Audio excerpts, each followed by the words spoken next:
Целиот систем се заснова на модерни технологии, на дигитализацијата, на современи начини на наплата, ќе игра телефонот буквално со секој граѓанин, лесно, каде што секој над 15 години граѓанин кој што има право да има лична карта, да има своја трансакциона сметка, да биде регистриран во Е-даноци, ќе биде учесник внатре. Дури детенце помало од 15 години може тоа да го направи, но самата регистрација мора да ја направи неговиот родител или поголемиот брат или сестра што се над 15 години. Максимално убав систем. Верувам дека ќе успееме, деталите да не ги предвремено најавувам. Ќе има лимити секако до колку може, да не испадне богатите најмногу да вратат, значи да биде тоа фер.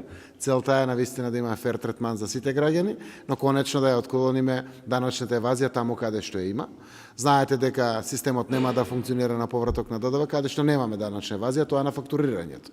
Кога стигат сметките одредени, таму нема даночна евазија, таа се плаќа, но ја имаме насекаде. Во угостителство, во градежништво, буквално насекаде широм државата и верувам дека ќе имаме одличен систем, каде што очекувањата се дека граѓаните ќе добијат меѓу 60 и 100 милиони евра годишно пари на самиот старт, а зависи од самиот процент на успешноста на сузбивањето на даночната евазија, толку повеќе ќе расте и вкупните пари кои што ќе одат кај граѓаните, а паралелно и во самиот буџет. Така да верувам на 1 јули ќе бидеме подготвени да стартуваме со овој модел.